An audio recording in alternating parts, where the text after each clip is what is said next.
大家好，欢迎来到 T 先生的菜地和蘑菇坊。我想在美国，很多人都有换 fence 的经历，一直是你自己换，或者是你请人家帮你换。我想大家可能注意到 ，fence 它之所以烂，很大程度上是因为这个 fence 的 post 不能用了。fence 的那些 pickles 那些片片呢，你还可以零星的换一换。但是假如说这个 fence 的这个 post，就是它这个立柱要是坏了的话，那就是不能用了。那我们的fence这个立柱一般是坏在什么地方呢？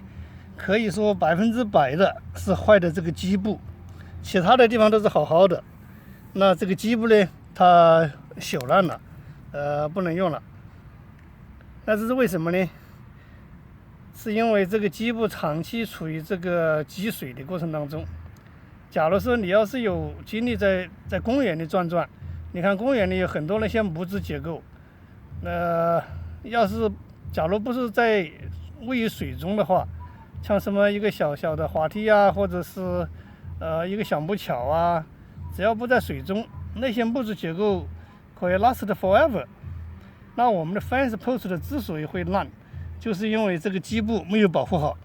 那有一个很好的办法，一个很小的技巧，我今天要告诉大家的，就是当你在做这个 fence post 的用水泥嘛，是吧？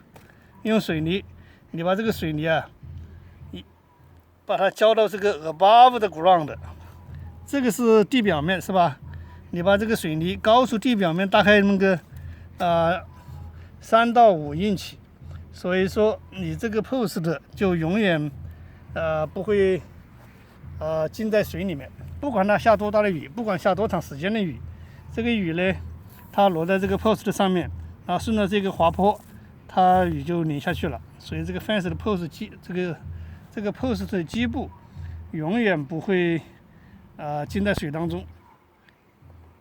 这也是我多少年前换 fence post 的时候，我一个美国邻居告诉我的。我当时是本来想换这个 metal post。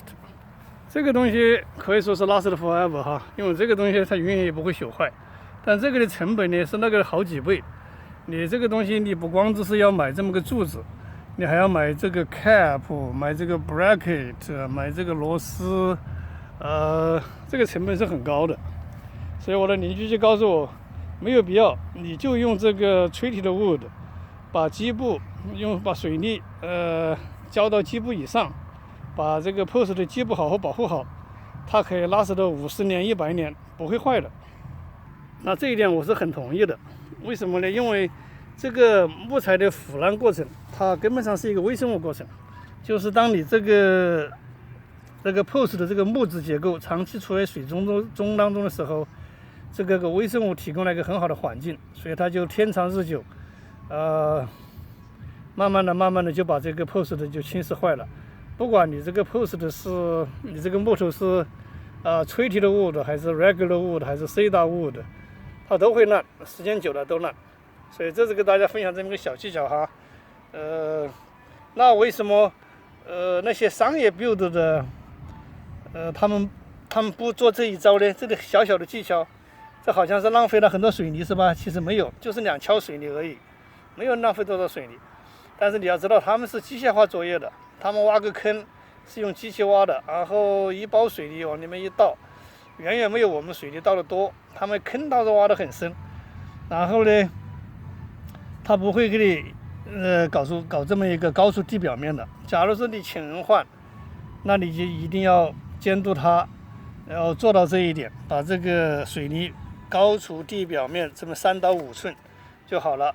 另外呢，在这个围绕这个post 的这个基部，做好了之后，你还要用个小铲子拍，把这地方都拍结实，不要让这里形成一个很疏松的这么有孔洞。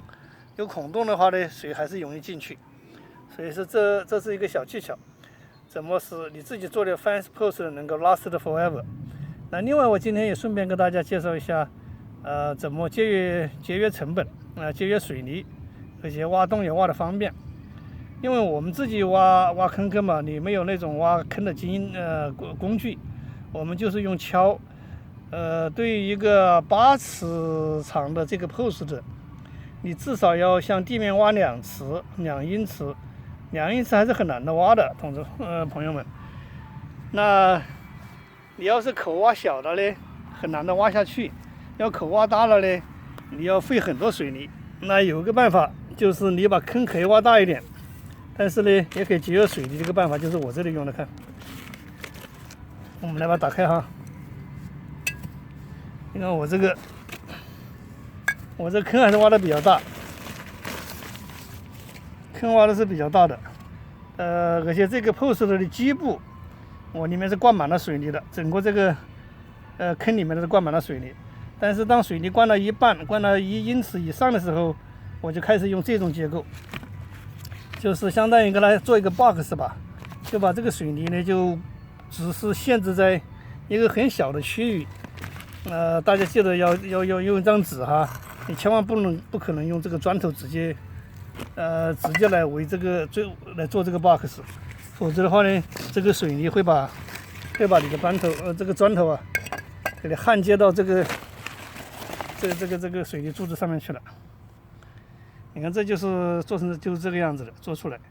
那剩下的这个空间，回头我就用土把它填上，然后这4面都是可以这样做的，因为这边也是用的纸，然后插了一个木板，你也可以用一个木盒子做这么一个 box， 根据你的情况，或大或小，所以说用这个办法，你就是挖坑的时候可以挖大一点。那后来呢，你可以为了不费那么多水泥，你可以用这种办法，就是用这种砖头啊或者 box 啊，把你所浇筑的水泥呢，限定在一个范围内。然后不要以为说用这边的水泥怕柱子稳不稳，那是不会有问题的。像我这么一个2尺深的，哪怕上面做了 box， 这里面一共浇了2袋水泥进去了，一袋是80磅嘛，就是160磅，那做出来的柱子是相当稳定的。好了，这个就是今天这么一点小的分享。假如说你 happen 也要做这个 fence 的话，这个确实是一个很好的一点小经历，能够帮助你把 fence 这个 post 做得稳，节约钱。你不要去做那个所谓的 metal 那个金属的，做这个木质的，照样能够 last forever， 而且还节约水泥。好了，今天就分享到这里，谢谢大家观看，我们下次再见。